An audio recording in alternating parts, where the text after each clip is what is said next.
नमस्कार, स्वागत है आप सभी का एनएमएफ न्यूज में। मैं हूं आपके साथ श्रावणी पटनायक।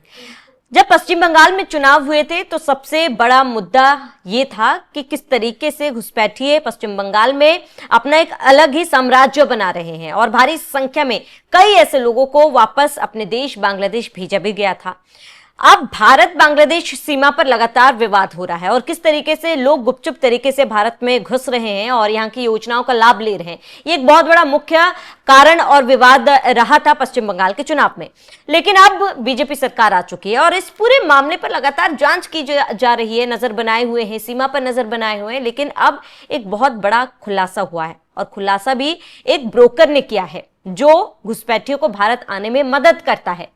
उसने कहा है कि एक बहुत बड़ा सिंडिकेट चलता है और जो इस पूरे सिंडिकेट को चलाता है उसकी सालाना कमाई 900 करोड़ रुपए है। अब आप जरा सोच सकते हैं कि जिसकी सालाना कमाई 900 करोड़ रुपए है वो किस तरीके से इन तमाम चीजों का फायदा उठाता आ रहा होगा और किस तरीके से वो बांग्लादेश से लोगों को भारत भेजता आ रहा होगा।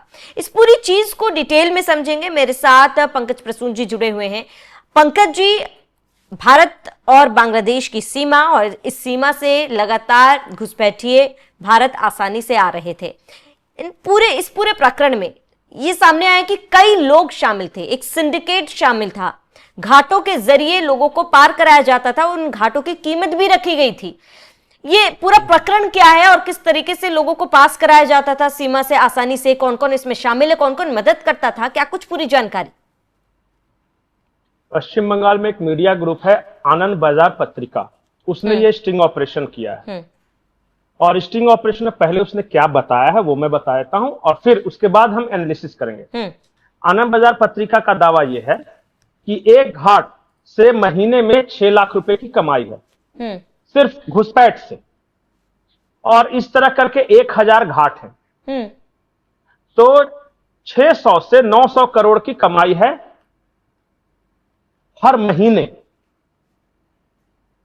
और जब ये आते हैं तो एक दो संख्या में नहीं आते, उसने पूरा प्रोसेस, जो दलाल है जिसका स्टिंग ऑपरेशन किया है, दलाल से समझा कि होता क्या है। होता यह है कि सबसे पहले बांग्लादेश से कोई नागरिक भारत की तरफ आ रहा है तो बांग्लादेश बॉर्डर गार्ड, उनको पैसे देने पड़ते हैं। उसके बाद फिर लोकल एजेंट्स होते हैं। लोकल एजेंट्स का काम क्या है? वहां के लोकल एजेंट्स का काम तो उनको बॉर्डर तक लाके बॉर्डर पार कराना।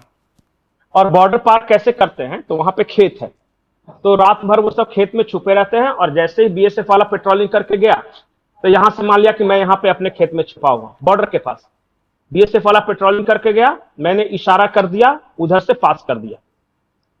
और जब तक दोबारा वो पेट्रोलिंग करते हैं तब तक इधर के लोकल एजेंट्स जो होते हैं वो अपने कब्जे में लेते हैं। एक होता है निगरानी करने वाला और दूसरा होता है उसको कब्जे में लेने वाला। वो नागरिक आ गया, उसके बाद उसे बस से निकटतम रेलवे स्टेशन, बस स्टैंड वगैरह ये सब लिया जाता है। इससे पहले जो आने वाले हैं उसके बारे में जानकारी होती है, तो उसका राशन कार्ड, आधार कार्ड, उसके बाद जो भी कागजात के वोटर आई कार्ड, ये सब बना के रखे रहते हैं। ये सब जैसे ही वो आया, अब जिसका नहीं बना हुआ है तो वो लोकल मस्जिद वगैरह में कहीं ठहरा रहता है, लेकिन जिसका बन गया है वो बस स्टैंड, रेलवे स्टेशन, वहां से उस बस से उतारा और इन सबको भेज दिया कि तुम दिल्ली जाओ और तुम बेंगलोर की तरफ चला जाओ और तुम क्या करो कि कलकत्ता की तरफ बढ़ जाओ और तुम नोएडा चले जाना, तुम ये कर जाना। सबका वो पहले से फिक्स है। वहां से जब इनको ट्रेन में बैठाया जाता है तो नोएडा या फिर बेंगलोर वहां के लोकल एजेंट्स को बता दिया जाता है कि 10 लोग जा रहे हैं यहां से और तुम वहां पे रिसीव कर लेना। उसका काम यह है कि जो बंगाल से जो इसका डॉक्यूमेंट्स बना है उस डॉक्यूमेंट्स के आधार पे वहां पे कुछ और डॉक्यूमेंट्स बनवा लेना और फिर वहां लोकल में कुछ नौकरी वोकरी दिलवा देना, छोटा मोटा काम धंधा। जैसे कि जो कम पैसा दे के आया है वो बंगाल में, बिहार में कबाड़ी बेचता हुआ नजर आएगा। जो थोड़ा ज्यादा पैसा दिया है तो वो मिस्त्री उस्त्री का काम करता है, जो टेक्निकल हैंड है उसको दिल्ली बेंगलोर में कुछ इस तरह मिल जाता है, केबल खुदाई वगैरह ये सब का काम, कुछ घरेलू नौकरानी बन जाती है। तो इस तरह का अपना काम उन लोग का डिस्ट्रीब्यूट है। ये पूरा नेटवर्क, ये खुलासा किया है आनंद बाजार पत्रिका ने। ठीक है, यहां तक। अब मैं बोल रहा हूं श्रावणी, यहां तक तो आनंद बाजार पत्रिका ने कहा, लेकिन ऑन एन एवरेज पिछले 10-20 सालों में 2 करोड़ से अधिक लोग आए हैं। क्या इन 2 करोड़ में से किसी के बारे में बीएसएफ को कोई भनक नहीं है? ईमानदारी से बताइए। बिल्कुल ये संभव खबर है? तो होगी, अभी शायद बिना गिरफ्तारी भी हुई बीएसएफ की है। जानकारी के बिल्कुल एक देखिए, इसलिए मैंने बोला बीएसएफ कमांडर है तो मैथ्यू, ये 45 लाख रुपए लेते हुए पकड़ा गया। ये 45 लाख किस एवज में ले रहा था? तो पता चला कि ये भी उस सिंडिकेट में शामिल था, उधर से बांग्लादेश बॉर्डर गार्ड और इधर से ये। और मैं बार बार कई वीडियो में ये बता चुका हूं कि मूड़ी पर पैसे फिक्स होते हैं।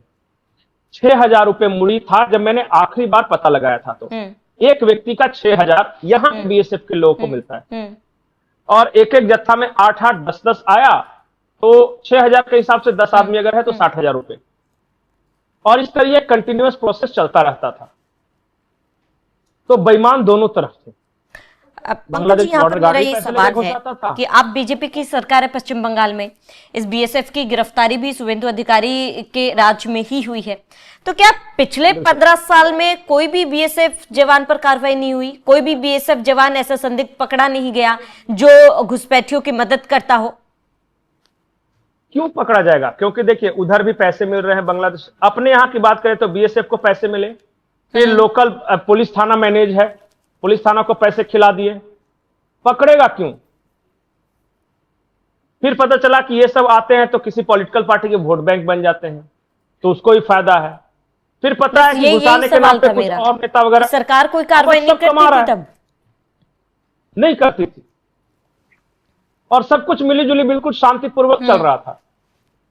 अभी क्या हुआ है कि ये जो फेंसिंग वगैरह हुआ है और बीजेपी की सरकार आई है, तो इन सब चीजों पे लगाम लगाया है, तब ये सारी चीजें खुलकर सामने आ रही।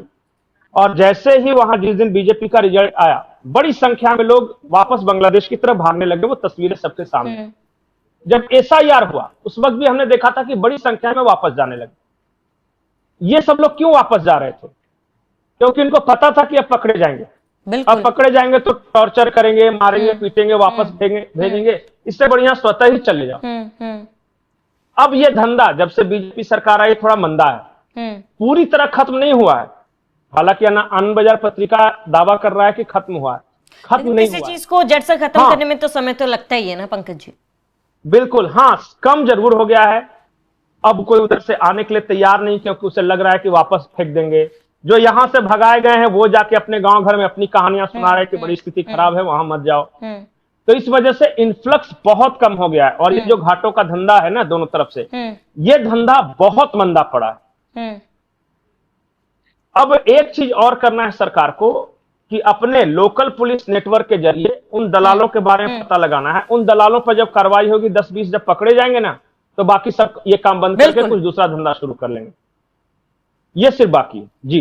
बिल्कुल बिल्कुल पंकज जी, अब देखना महत्वपूर्ण होगा जिस तरीके से तमाम पूरे सिंडिकेट का पता चला है, कौन इसको चला रहा था पता चल रहा है, और किस तरीके से कमाई की जा रही थी या फिर यूं कहीं कि उगाही की जा रही थी, इस बात का भी पता चला है। तो जाहिर सी बात है आप समय रहते तमाम चीजें कम भी होंगी और जड़ से मिटाया भी जाएगा, क्योंकि अब सरकार पश्चिम बंगाल में बदल चुकी है, तस्वीरें भी बदल चुके हैं, लोग खुश हैं अब पश्चिम बंगाल में। बहरहाल आप सभी दर्शकों का इस पूरे मामले पर क्या कहना है हमें कमेंट कर जरूर बताएं। साथ ही बने रहिए एनएमएफ न्यूज के साथ।